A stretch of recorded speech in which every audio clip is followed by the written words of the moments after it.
Assalamualaikum warahmatullahi wabarakatuh dan salam olahraga. Perkenalkan, nama saya Alfred Leonard Faredanun, NIM 2003-0150-1037, kelas Pendidikan Jasmani, Kesehatan, dan Rekreasi C.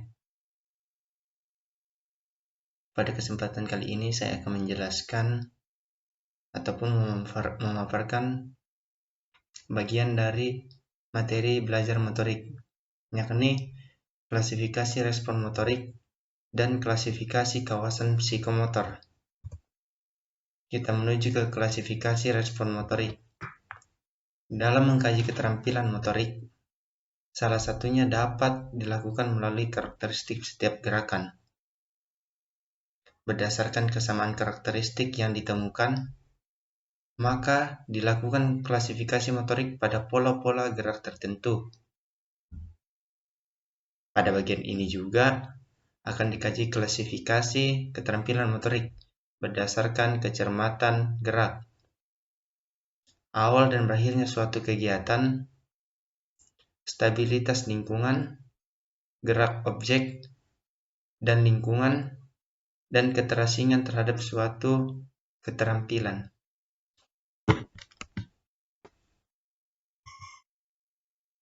Klasifikasi berdasarkan kecermatan gerak.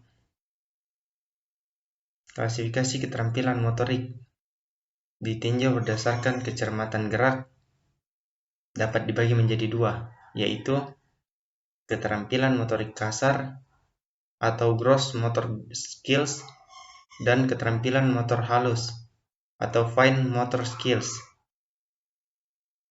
Keterampilan motorik kasar.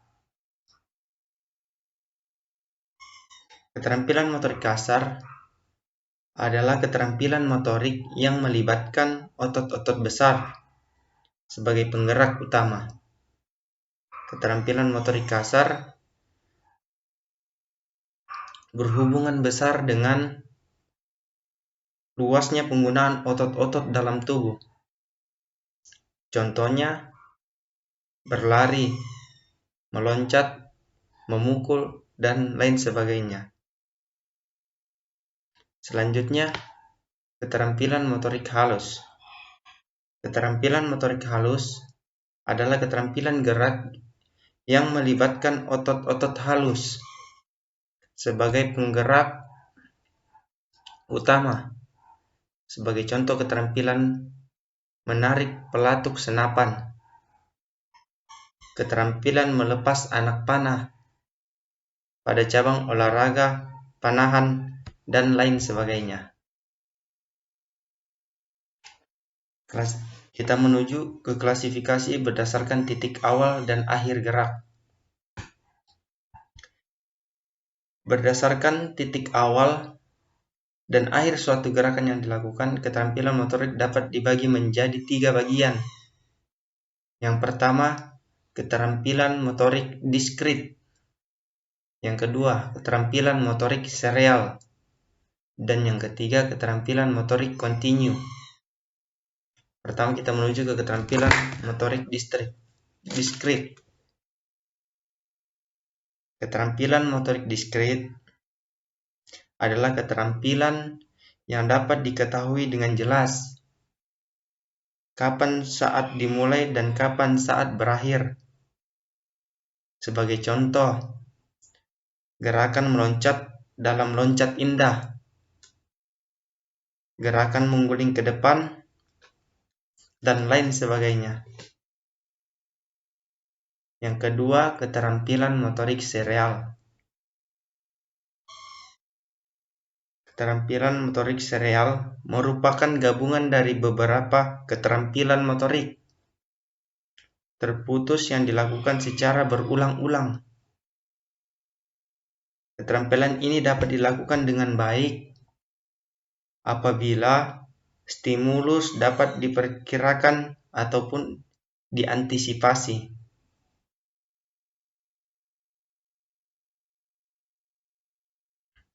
Selanjutnya kita menuju ke keterampilan motorik kontinu. Keterampilan motorik kontinu adalah keterampilan motorik yang tidak jelas kapan saat dimulai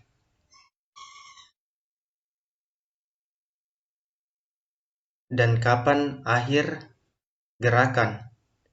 Kegiatan ini sewaktu-waktu dapat berhenti ataupun terus berlangsung dan tidak dapat dihentikan. Contohnya, keterampilan ini adalah gerakan bermain tenis meja.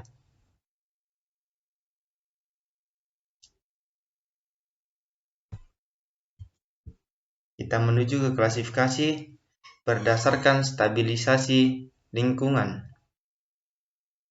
Berdasarkan pelaksanaan gerak dan stabilisasi lingkungan, keterampilan motorik dapat dibagi menjadi dua bagian. Yang pertama yaitu keterampilan tertutup atau closed skills. Yang kedua, keterampilan terbuka atau open skill.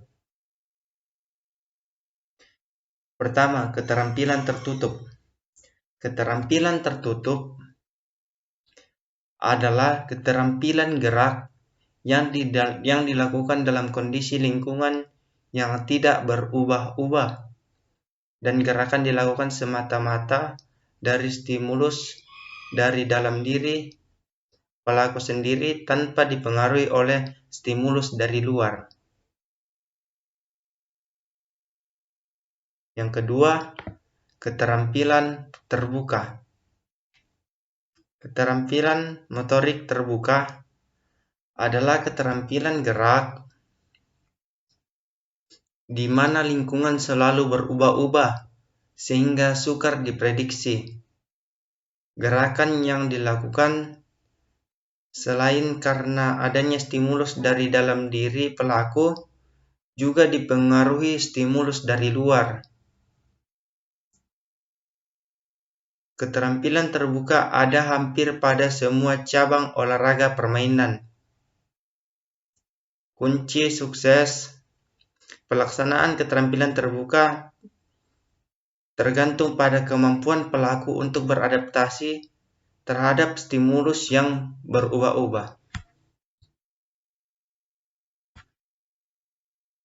Dari materi ini kita dapat mengambil suatu kesimpulan ataupun rangkuman, yakni berdasarkan kecermatan gerak, keterampilan motorik dapat dibagi menjadi dua.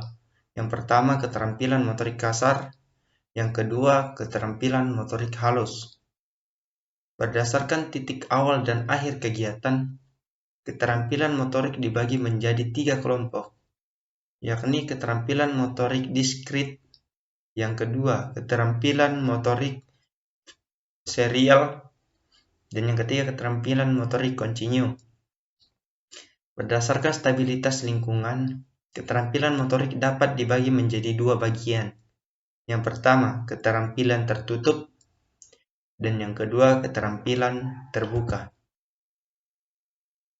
Selanjutnya, kita menuju ke klasifikasi kawasan psikomotor.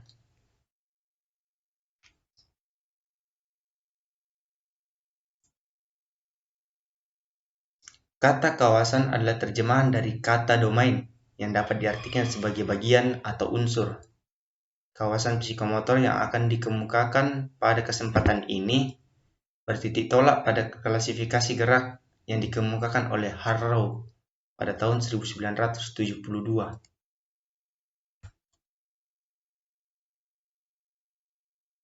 Menurut Harrow, pada tahun 1972, ia membedakan gerakan tubuh manusia menjadi 6 klasifikasi. Yang pertama yaitu gerakan refleks. Yang kedua, gerakan dasar fundamental. Yang ketiga, kemampuan persepsual. Yang keempat, kemampuan fisik. Yang kelima, gerakan terampilan. Dan yang keenam, komunikasi non-diskursif. Gerakan refleks adalah kemampuan gerak yang dimiliki oleh setiap orang, merupakan kemampuan yang bersifat bawaan atau tidak perlu dipelajari. Sebagai contoh, dimilikinya refleks untuk memelihara ketegakan tubuh atau refleks postural, memberikan kemungkinan berkembangnya kemampuan berjalan, berlari, meloncat, dan lain sebagainya.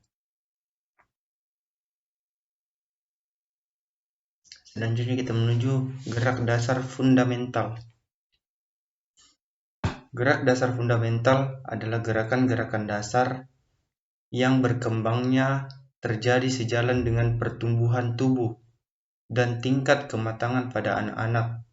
Gerakan dasar fundamental mulai dapat dilakukan oleh seseorang sebagian pada masa bayi dan sebagian pula pada masa anak-anak.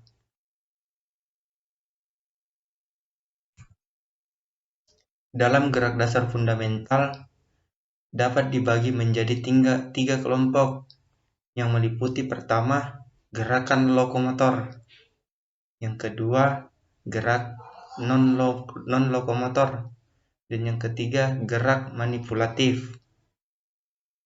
Pertama, gerak lokomotor.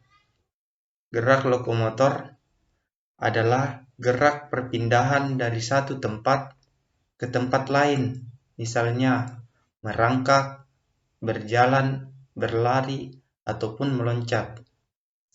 Yang kedua, gerakan non-lokomotor adalah suatu gerakan yang berproses pada persendian tubuh tertentu, misalnya menekuk tangan, menekuk kaki, ataupun membungkuk, dan lain sebagainya. Dan yang terakhir, gerak manipulatif. Gerak manipulatif adalah suatu gerakan memanipulasi objek tertentu dengan menggunakan tangan, kaki, atau bagian tubuh lain. Misalnya menggiring bola, memukul bola, dan melempar ke sasaran, dan lain sebagainya. Yang ketiga, kemampuan persepsual. Kemampuan persepsual adalah kemampuan untuk menginterpretasi stimulus yang ditangkap oleh panca indera. Menggunakan kemampuan persepsual ini, seorang dapat mengerti tentang apa yang terjadi di sekitarnya. Misalnya, seorang yang sedang bermain bola, apabila ada bola yang mendekat, maka setelah matanya memandang bola, ia menjadi sadar dan mengerti bahwa ada bola yang datang ke arahnya. Itulah yang dikatakan kemampuan persepsual. Dalam kemampuan persepsual, erat hubungannya dengan gerakan tubuh. Ada 5 macam, yang meliputi yang pertama, pembedaan rasa gerak atau kinestetik. Yang kedua, pembedaan penglihatan atau visual. Yang ketiga, pembedaan pendengaran atau auditory. Yang keempat, pembedaan peraba atau taktil. Dan yang kelima, kemampuan koordinasi.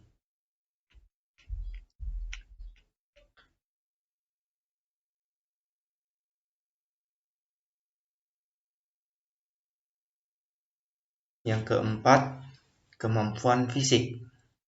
Kemampuan fisik adalah kemampuan memfungsikan sistem organ-organ tubuh dalam melakukan aktivitas gerak tubuh.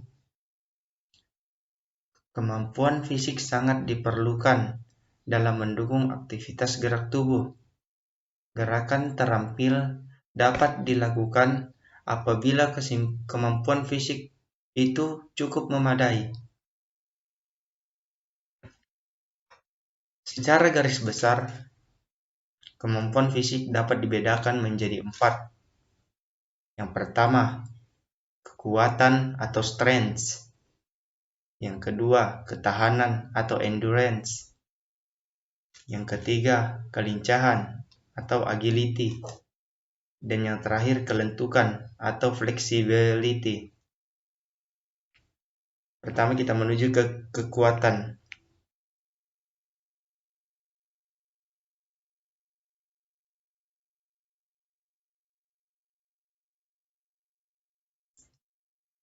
Kekuatan fisik. Kekuatan fisik adalah kemampuan menggunakan tegangan otot untuk menahan atau melawan beban. Yang kedua, ketahanan fisik. Ketahanan fisik adalah suatu kemampuan untuk melakukan aktivitas fisik dalam jangka waktu lama dalam melakukan aktivitas fisik tersebut. Kemampuan ini merupakan wujud dari kemampuan organ-organ tubuh memenuhi kebutuhan dan menggunakan oksigen sehingga memungkinkan untuk melakukan aktivitas fisik secara terus-menerus tanpa batas ataupun tanpa istirahat. Yang ketiga, kelincahan. Kelincahan adalah kemampuan bergerak cepat ke segala arah. Unsur-unsur kelincahan adalah kemampuan memulai dan berhenti melakukan gerakan dengan cepat.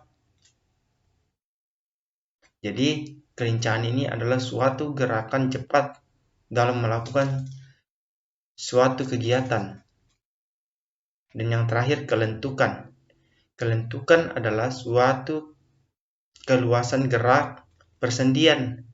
Keluasan gerak persendian dipengaruhi oleh bentuk tiang yang membentuk persendian dan elastisitas otot-otot yang menghubungkan pada persendian. Kelentukan sangat diperlukan pada cabang olahraga yang banyak melibatkan kelentukan, yang seperti senam, silat, sepak takraw, dan lain sebagainya. Yang kelima, gerak terampil. Gerak terampil adalah gerak yang mengikuti pola-pola atau bentuk tertentu yang melakukan koordinasi dan kontrol sebagai bagian atau seluruh tubuh yang dapat dilakukan melalui proses belajar. Orang-orang yang terampil mampu melakukan tugas gerak secara efisien dan efektif. Yang keenam, komunikasi non-diskursif. Komunikasi non-diskursif adalah komunikasi melalui perilaku gerak tubuh. Gerak tubuh yang komunikatif dapat dibedakan pula menjadi dua, yakni gerak ekspresif dan gerak interpretif. Kita menuju ke gerak ekspresif. Gerak ekspresif. Gerak ekspresif adalah gerak yang bertujuan mengomunikasikan suatu pesan, misalnya gerak menganggukkan kepala yang menyatakan setuju, dan gerak melambaikan tangan yang menyatakan perpisahan. Yang kedua, gerak interpretif adalah gerakan tubuh yang menampilkan nilai keindahan dan mengandung makna tertentu. Contohnya, gerak interpretif adalah gerakan tari balet.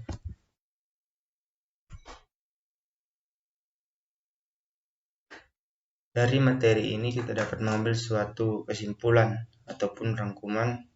Yang pertama, gerak refleks adalah respon gerak atau aksi yang terjadi tanpa kemauan secara sadar yang ditimbulkan oleh suatu stimulus.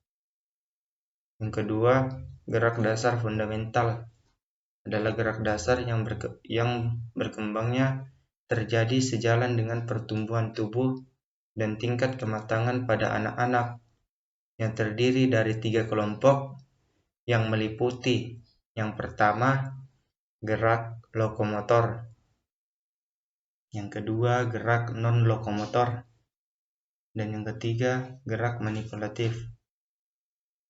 Kemampuan persepsual adalah kemampuan untuk menginterpretasi stimulus yang ditangkap oleh panca indera. Kemampuan fisik adalah kemampuan memfungsikan sistem organ-organ tubuh dalam melakukan aktivitas gerak tubuh. Gerak terampil adalah gerak yang mengikuti pola atau bentuk tertentu yang memerlukan koordinasi dan kontrol sebagai bagian atau seluruh tubuh yang dapat melakukan ataupun dilakukan melalui proses belajar. Dan terakhir, komunikasi non-diskursif adalah komunikasi melalui perilaku atau gerak tubuh. Nah, inilah hasil dari presentasi saya. Kurang dan lebihnya mohon dimaafkan. Assalamualaikum warahmatullahi wabarakatuh dan salam olahraga.